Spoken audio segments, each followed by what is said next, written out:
Pai do Senhor, meus irmãos, sejam bem-vindos ao nosso devocional. Hoje é dia 2 de dezembro, segunda-feira. Estamos lendo aqui Isaías 48, 17. Assim declara Jeová, o Senhor, o teu Redentor, o Santíssimo de Israel. Eu sou Jeová, o teu Deus, que te ensina o que é útil e te guia pelo caminho em que deves andar. É da prática do nosso Deus, tanto na relação com Israel quanto na nova aliança em Jesus, ensinar. Deus tem dado a nós a sua palavra para nos ensinar. E aqui o texto diz ensinar duas coisas: o que é útil, porque tem muita coisa que aprendemos que não tem utilidade nenhuma, são coisas que não contribuem com nada, não acrescentam nada, ou se acrescentam, acrescentam só nesta instância, nesta vida, que não tem, portanto, ascendência para a vida futura, né? Porque a gente já entendeu, como disse o apóstolo Paulo, que se esperamos somente nas coisas desta vida, somos os mais miseráveis dos homens. E disse Jesus: não ajunteis tesouros na terra, mas ajuntar nos céus. Então existe algo que perdura, algo que vai além túmulo, além vida terrena, né? Algo que realmente é útil. E quando falamos de utilidade, as possíveis aplicações que podemos ter nessa vida, e útil, como eu já falei, não só nessa vida, mas para a eternidade, né? Há um caminho em que a gente deve andar, diz esse texto. Então está falando do mandamento. Está falando de algo que Deus mandou e que todos devem obedecer. Eu costumo dizer que o evangelho é mandamento. Foi dito aos seres humanos que creiam, e quem não crê já está condenado, porque é uma ordem dos céus. Quem rejeita, quem não crê, está, portanto, contra o mandar de Deus, a ordem de Deus. E quem rejeita e quem diz não, que traz sobre si as prerrogativas das suas próprias decisões e a escolha dos seus próprios caminhos e a defesa dos seus próprios direitos, como quem diz: eu tenho direitos sobre o que pensar, né? Portanto, não mate, não não mate o meu pensar, né? Eu tenho direitos sobre o meu corpo, portanto eu faço com ele, ainda que a sociedade não aceite, ainda que a culpa cristã, é assim que se diz no mundo, né? Diga ao contrário, eu tenho direitos sobre o meu corpo. E aí muitas lutas chamadas sociais das minorias são lutas de direitos. Portanto, é uma luta política. No entanto, na maioria das vezes, vai contra aquilo que Deus mandou. Há um caminho em que Deus mandou. Para Israel era assim. Aqui é como se o próprio Deus tivesse, é como se Deus estivesse lamentando, né? E Osmar, por que você diz isso? Por causa do verso posterior, o verso 18, que diz: se tivesses dado atenção aos meus mandamentos e princípios, então seria a tua paz como um rio calmo, e a tua justiça como as brancas e fortes ondas do mar.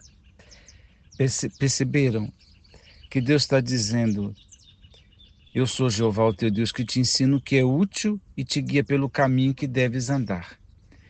Deus está dizendo: a, o caminho, o mandamento sou eu, eu que anunciei, eu que revelei, eu que mostrei.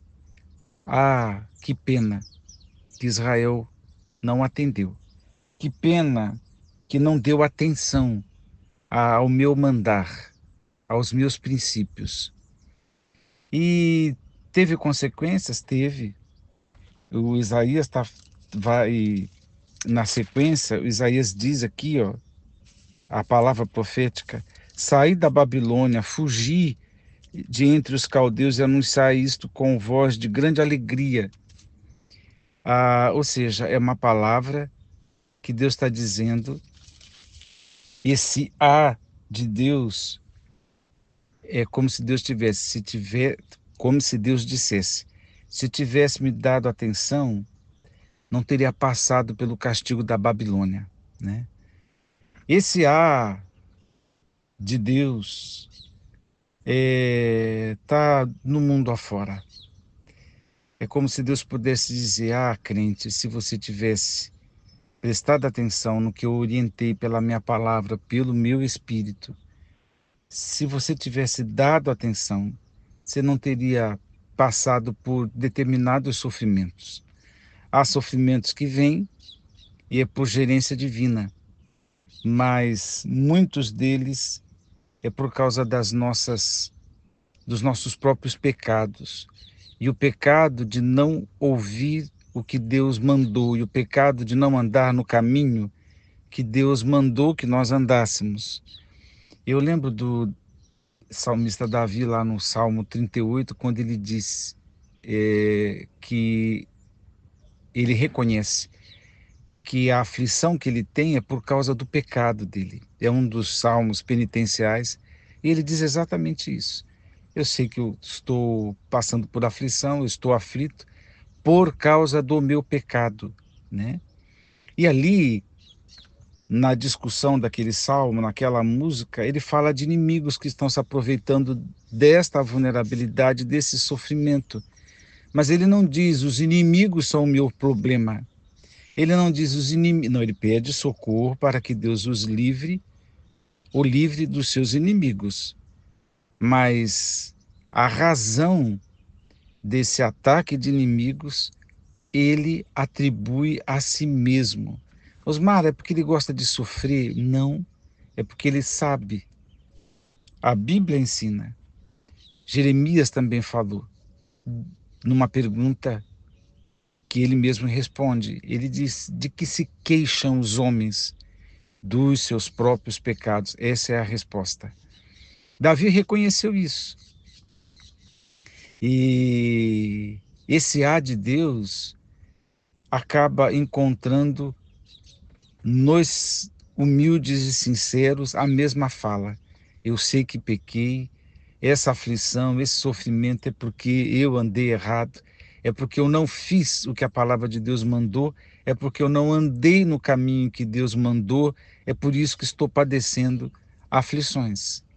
Mas esse pode encontrar almas que permanecem no seu engano e que ficam indiferentes ainda na luta pelo direito de ser, de dizer, pelos direitos do uso da sua língua, do seu corpo e por aí vai. Deus nos abençoe a pensar nestas coisas, porque Deus tem um caminho. E hoje, na graça manifestada, o caminho é uma pessoa. E espero que nem Deus, nem ninguém lamente e use a seguinte frase: por que não andaram no caminho que eu elegi? O novo e vivo caminho que foi inaugurado na carne de Jesus, né? Como explica o autor da carta aos Hebreus, o novo e vivo caminho. Por que não andaram em Jesus? Por que não amaram o meu filho? Por quê? Porque o rejeitaram, sendo que eu próprio dei testemunho dele, sendo que eu próprio trouxe para o público, trouxe para a experiência humana, trouxe para testemunho milagres, ressurreição de mortos, cura de muitos enfermos. Eu trouxe tudo isso e ainda o meu servo, o meu filho, perdoou pecados, amou pessoas, ensinou o caminho. E aí Deus fez tudo isso, mas se alguém não andar no mandamento, entenda o que eu estou falando, entre aspas, que é Jesus, no caminho que é Jesus, então Deus, pode ser que Deus diga, se tivesse andado com meu filho, né? Se tivesse crido na vida eterna, no meu filho, não estaria passando por tanto sofrimento. Muitas dos problemas são, de fato, como eu já mencionei, problemas sociais. Problemas que nós arrumamos porque queremos cuidar do mundo e das nossas vidas à parte de Deus. Problemas resultados da nossa ganância, resultado da nossa correria no sentido capitalista. Então a gente destrói a natureza e as guerras, as armas destroem vidas humanas. E aí não é esse o caminho que Deus nos chamou. Não é esse o caminho que Deus quer. Há uma vida nova em Jesus. Este é o caminho, novo e vivo caminho. Mas que a gente possa acolher e andar em Jesus, porque não existe um outro caminho que nos seja útil, que garanta, como eu falei no comecinho, uma realidade para além túmulo. Deus te abençoe a pensar nestas coisas. Vamos orar. Pai, graças te damos por Jesus o caminho. Dá-nos a tua graça, Deus, para acolhermos os teus mandamentos, andarmos em Jesus, para sermos felizes. Oro a Deus no nome do Senhor Jesus. Amém.